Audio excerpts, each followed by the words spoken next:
میں نے بتایا نماز کی اہمیت کہ نماز کتنی اہم چیز ہے. آپ کے امام صاحب کسی دن نماز میں کھڑے ہو جائیں اور ایک رکعت پڑھانے کے بعد پیچھے گھوم کر کے دیکھیں کہ ٹھیک سے تم لوگ ہو کہ نہیں, تو پیچھے سے آپ لوگ بول دے گا حضرت یہ کیا کر دیا, سب کی نماز خراب کر دیا. امام ہو یا مقتدی سامنے ہی ہونا چاہیے. اگر توجہ ادھر ادھر گئی نماز خراب, حالت نماز میں کچھ بول دیا نماز خراب, سمت قبلہ سے 45 ڈگری سے زیادہ موڑ گئے نماز خراب. یہ عام لوگوں کا مسئلہ ہے. لیکن جب نبی کی بات آئے, رسول گرامی کی بات آئے, تو بخاری شریف کی حدیث پاک ہے, سعید بن معلّہ نماز پڑھ رہے ہیں, حالت نماز میں ہے. اللہ کے نبی نماز وہ حالت نماز میں ہے. اللہ کے نبی کا گزر ہوا, میرے آقا وہاں سے تشریف لے گئے اور حضرت سعید بن معلّہ کو پکارا, سعید بن معلّہ ادھر آؤ. انہوں نے حالت نماز میں تھے, یہ نماز پڑھ رہے تھے. نبی کی بات سنی, متوجہ بھی ہوئے کہ نبی بلا رہے ہیں, لیکن مسئلہ ابھی کلیئر ان کو معلوم نہیں تھا. اب یہ پس و پیش میں ہے کہ میں نماز میں ہوں اور حضور بھی بلا رہے ہیں. تو انہوں نے حضور کے بلانے کو سنا, جلدی جلدی نماز پڑھ کر کے حضور کی بارگاہ میں پہنچ گئے. آقا فرماتے ہیں سعید آنے میں ٹائم کیوں لگا, دیر کیوں ہوئی؟ سعید بن معلّہ فرماتے ہیں حضور میں نماز میں تھا, آپ کی بات میں سنا, متوجہ بھی ہوا, مگر نماز میں تھا, جلدی جلدی نماز کمپلیٹ کر کے آ گیا. میرے آقا نے یہ نہیں فرمایا کہ تم نے اچھا کیا, نماز کمپلیٹ کر کے آئے, تم نے اچھا کیا نہیں فرمایا.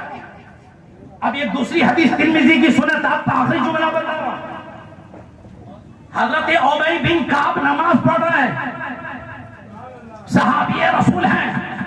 ارے آپ کی نماز کی طرح نہیں کہ کھڑے ہو گئے, کب امام صاحب سلام پھیر دیا پوری نماز ہو گئی, پتہ ہی نہیں. حساب کتاب میں جو لوگ نہیں پڑھتے ان کا تو کچھ نہیں, جو پڑھتے ان کا ہی آئے. خشوع خضوع نہیں, مگر صحابہ کی نماز کا عالم یہ ہے کہ صدیق اکبر نماز میں کھڑے ہو جاتے ہیں, لوگوں کو شک ہو جاتا ہے کہ زندہ بھی ہے کہ روح پرواز ہو گئی ہے. خوف خدا کا یہ عالم کہ جسم میں ذرا برابر مومن نہیں, حرکت نہیں. یہ صحابہ کی نماز ہے. مگر ابی بن کعب نماز پڑھ رہے ہیں, نبی کا گزر ہوا, آقا نے ابی بن کعب کو حالت نماز میں بلایا. اب ابی بن کعب نے نبی کی آواز سنی, متوجہ بھی ہوئے, کنفیوز یہ بھی ہے کہ میں نماز میں ہوں, حضور بلا رہے ہیں. انہوں نے جلدی سے نماز پڑھ لی حضور کی بارگاہ میں. آقا نے فرمایا ابی آنے میں لیٹ کیوں ہوا؟ عرض کرنے لگے یا رسول اللہ میں نے آپ کی آواز سنی, مگر میں نماز پڑھ رہا تھا, میں نے جلدی جلدی نماز کمپلیٹ کر کے آپ کی بارگاہ میں حاضری دی. تو اللہ کے نبی نے دونوں صحابی سے فرمایا دونوں حدیثوں میں کہ سعید اگرچہ تم حالت نماز میں تھے, میں نے مگر بلایا تم آئے نہیں. او بھائی تم نماز میں تھے, میں نے بلایا تم آئے نہیں. کیا تم نے رب کا یہ فرمان نہ سنا, یا ایھا الذین آمنوا استجیبوا للہ وللرسول اذا دعاکم لما یحییکم. اللہ کے نبی ارشاد فرماتے ہیں کیا تم لوگوں نے اللہ کا یہ فرمان نہ سنا کہ ایمان والو اگر اللہ و رسول تمہیں آواز دے تو ان کی بارگاہ میں فوراً حاضر ہو جاؤ, فوراً حاضر ہو جاؤ. اللہ نے قرآن مقدس میں مطلق حکم دیا کہ اگر نبی بلائے تو حاضر ہو جاؤ. یہ نہیں کہا کہ نماز میں ہو تب حاضر ہو, باہر میں ہو تب حاضر ہو. رب نے فرمایا نبی بلا لے تو حاضر ہو جاؤ. نبی یہ فرما رہے ہیں سعید اگرچہ تم نماز میں تھے لیکن میں نے بلایا, تمہیں نماز چھوڑ کے میرے پاس آ جانا چاہیے تھا. او بھائی میں نے بلایا تھا, تمہیں نماز چھوڑ کے آ جانا چاہیے تھا. پتا کیا چلا کہ اللہ کے نبی وہ ہے, بلا شبہ نماز کا مقام اپنی جگہ ہے, لیکن نماز میں اور نبی کے احکام میں اگر تصادم اور ٹکراؤ پیدا ہو جائے, نبی کی محبت ہو نماز میں ٹکراؤ پیدا ہو جائے, تو سارے محدثین فرماتے ہیں کہ اس صورت میں عشق مصطفیٰ کو, محبت رسول کو ترجیح دی جائے. اور اس کی بات یہ ہے دوسری حدیثوں میں ہے اگر یہ صحابہ نماز چھوڑ کر کے چلے جاتے, پھر نبی کا حکم سن لیتے, جو کرنا تھا کر لیتے, تو ان کی نماز خراب نہیں ہوتی، ان کی نماز خراب نہیں ہوتی، جہاں سے چھوڑا تھا انہیں حکم ہے کہ وہیں سے جا کے پوری کرو، کیونکہ نبی کے حکم میں، نبی کے حکم کی بجاوری میں رہنا، نبی کے کام میں رہنا، وہ یا نماز ہی میں رہنا ہے تو نماز میں رہو یا نبی کے کام میں رہو، بات ایک ہی ہے۔ اس سے اندازہ کرو کہ رب ذوالجلال نے اپنے نبی کو کیا مقام عطا فرمایا ہے، کیا رتبہ عطا فرمایا ہے کہ نماز جیسی افضل عبادت میں بھی اگر کوئی مشغول ہو لیکن نبی بلا لے تو حکم ہے کہ نماز چھوڑو، نبی کی بارگاہ میں پہنچ جاؤ۔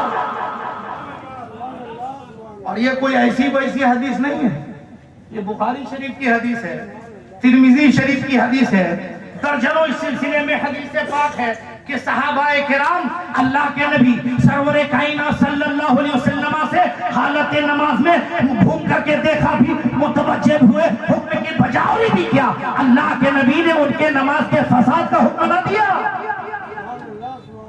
اس سے اندازہ کریں کہ نبی کی عظمت کیا ہے، نبی کی رفعت کیا ہے، نبی کی بلندی کیا ہے، اللہ کی بارگاہ میں نبی کو کتنی عظمت و رفعت حاصل ہے۔ اس لیے سنی مسلمانوں ہمیں عشق مصطفیٰ بھی دل میں رکھنا ہے اور عشق مصطفیٰ کو دل میں بسا کر کے خدا کی عبادت بھی کرنا ہے۔ سچا عاشق رسول وہ ہے جو نبی سے محبت بھی کرے، نمازوں کو بھی ادا کرے، عبادت کو بھی ادا کرے۔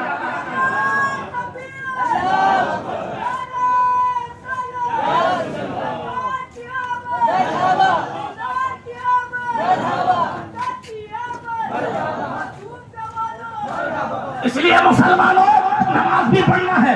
اور روایتیں سنو، بہت ساری روایتیں تھی، تیاری کر کے آیا تھا کہ مقرر خصوصی بنا کر کے بلایا ہے مفتی افضل صاحب نے، مفتی سجاد صاحب نے، مگر بڑے بے آبرو ہو کر تیرے تیار سے ہم نکلے، گھنٹہ بھر کا بھی وقت نہ ملا۔ روایت سنیں نبی کی تعظیم کیسے ہوتی ہے، نبی کی تقریم کیسی ہوتی ہے۔ آپ کو معلوم ہے، آپ کو معلوم ہے نبی ہجرت کر کے مکہ سے مدینہ گئے، مکہ سے ہجرت کر کے مدینہ، بہت سارے مراحل، مسجد قباء بنایا، مسجد جمعہ قبیلہ بنو سالم میں جا کر جمعہ کی نماز پڑھی، تب مدینہ المنورہ جب آئے۔ لوگ کہتے ہیں جلوس کیوں نکالتے ہیں، تو ہم ان سے کہیں گے میاں اللہ کے نبی نے حکم دیا علیکم بسنتی و سنت الخلفاء الراشدین، تم پر میری سنت، خلفاء راشدین کی سنت، صحابہ کی سنت لازم ہے۔